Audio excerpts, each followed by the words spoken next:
I think it goes back to the job transition. Ooh, Transition get into job that, Nima. program.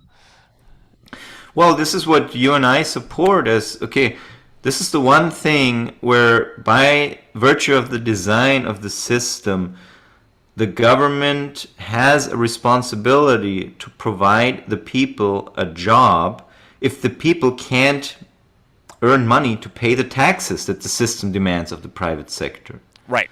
So if the government says we impose a tax in this money, like if we go even go back to my initial system, I'm imposing a tax on the conquered population, and I'm spending the money on my lackeys, my generals, and whatnot.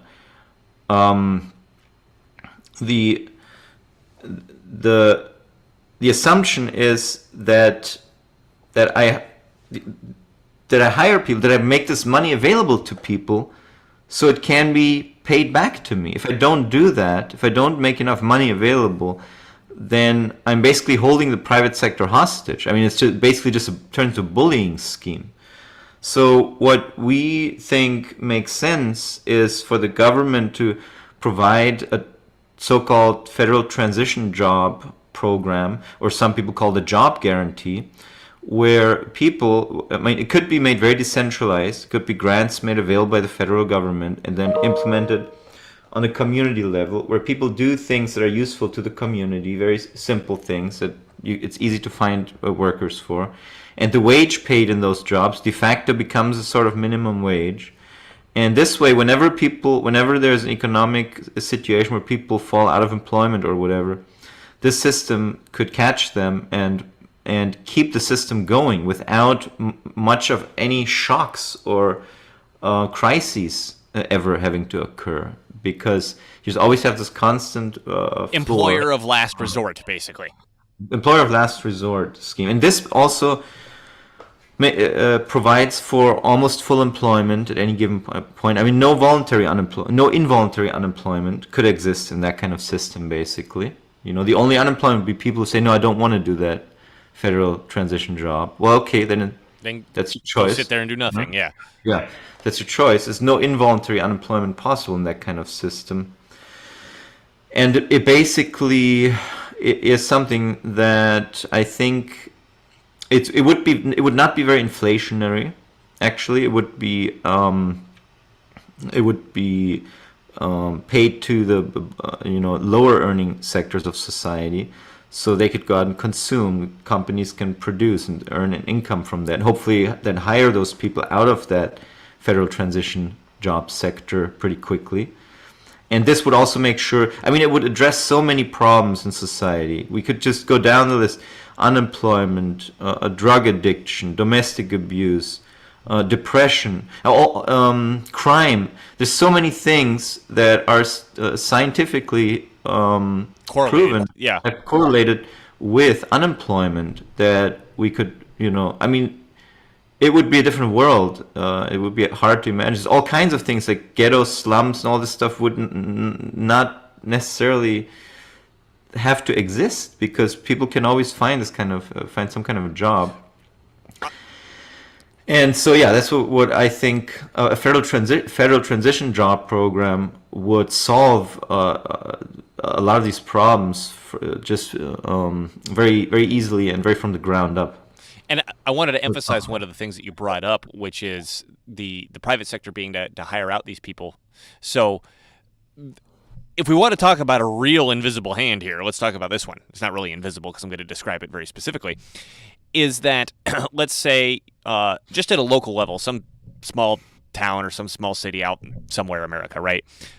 They, for whatever reason, come into economic hard times, whether it's national or local or something.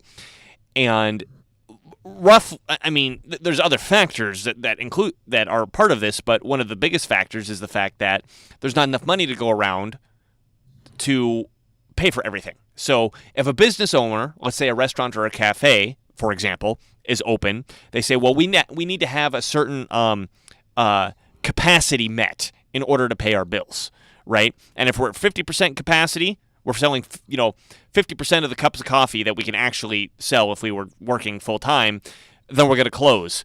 If we get 70, we're breaking even. If we hit 80 or more, we're making money, right? Well, if there's not enough money in the system for people to buy cups of coffee and it goes below that 70, then the place closes.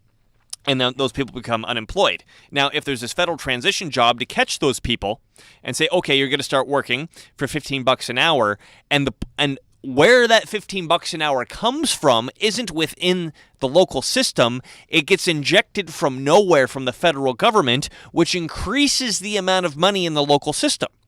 So those people can say, hey, I got enough money to go buy a cup of coffee, right?